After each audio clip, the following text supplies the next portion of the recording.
avec nous sur Radio J et elle est avec nous en studio, en direct, l'avocate et députée de Paris, Caroline Yadan. Bonjour Caroline. Bonjour Ilana. Merci d'être avec nous. Alors ce matin, vous souhaitiez parler de femmes, des femmes qui ont besoin de soutien en ce moment et dont on n'entend pas beaucoup parler.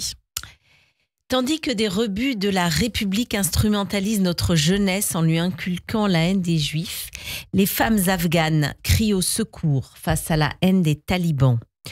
Tandis que les calomnies et les mensonges défilent pour nazifier Israël et légitimer sa destruction, les femmes afghanes sont privées de leurs droits les plus fondamentaux qui les détruisent mentalement.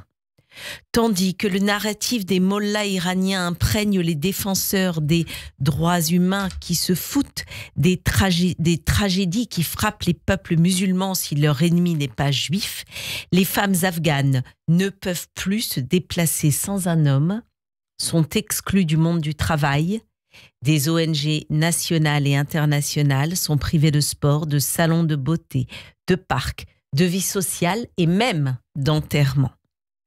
Tandis que l'assignation identitaire, complice en Occident des fanatiques islamistes, accuse la culture blanche et réécrit le passé, les filles afghanes au-dessus de 12 ans sont interdites d'éducation et peuvent mourir d'apprendre.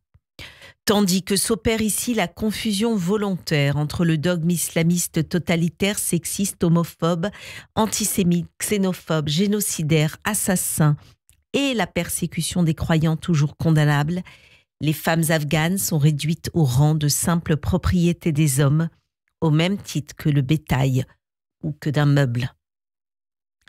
Tandis que certaines femmes occidentales osent revendiquer le port du voile et de son abaya assorti au nom de leur liberté, le ministère du Vice et de la Vertu du régime de Kaboul affirme dans son décret publié quelques mois après son arrivée au pouvoir le 15 août 2021, je cite, « Les femmes qui ne sont ni trop jeunes ni trop vieilles devront voiler leur visage à l'exception de leurs yeux, selon les recommandations de la charia, afin d'éviter toute provocation si elles rencontrent un homme. » Tandis que nous assistons au silence assourdissant des néo-féministes qui honorent le fascisme, pourvu qu'il soit racisé, les femmes afghanes vivent, elles, comme leurs sœurs iraniennes, un cauchemar quotidien, fait de coups de bâton, d'enlèvements, d'humiliations, d'insultes, de mutilations et de lapidations. Tandis que les mots génocide ou apartheid sont galvaudés pour accabler le seul État démocratique du Moyen-Orient, les femmes afghanes subissent, elles, un véritable apartheid de genre, une ségrégation des sexes imposée dans tous les espaces publics. Tandis que l'ONU, dont la Commission des droits des femmes a été présidée par l'Iran, multiplie les résolutions contre Israël en omettant de condamner le Hamas, les femmes afghanes se demandent pour quelles raisons obscures cette organisation internationale ne juge pas utile de prononcer des sanctions fermes contre ces talibans qui, de surcroît, détournent à leur seul profit l'aide financière destinée à l'éducation. Alors, il faut le dire, la situation en Afghanistan, Caroline, est effectivement plus que préoccupante. Oui, Ilana, la condition des femmes afghanes devrait nous alarmer, provoquer une indignation planétaire. La répression contre les opposants y est féroce et cruelle, la dissidence y est écrasée, les détentions sont arbitraires, les exécutions sommaires et la crise économique est d'une telle ampleur que des millions d'Afghans sont proches de la famine. Plus de 3 millions d'enfants de moins de 5 ans souffrent de malnutrition. Les fondamentalistes continuent d'arracher aux femmes leur dernière liberté, comme apparaître derrière leurs fenêtres.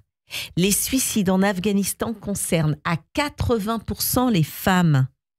Alors que nous subissons en France et ailleurs les bâtards du gauchisme, héritiers de Jules Guesde, qui distillent leur poison dans les veines de nos valeurs et de notre démocratie, je voudrais dire à ces femmes que leur courage nous impressionne et qu'elles ne sont pas seules. Je voudrais leur envoyer un message de solidarité, de soutien et d'espoir. Lorsque le mal réapparaît à nos fenêtres, ceux qui vivent sont ceux qui luttent pour allumer la flamme de la dignité. Le combat n'est jamais perdu, même s'il est laborieux. Femmes afghanes, cette chronique vous est dédiée. Continuez à résister. Nous sommes à vos côtés.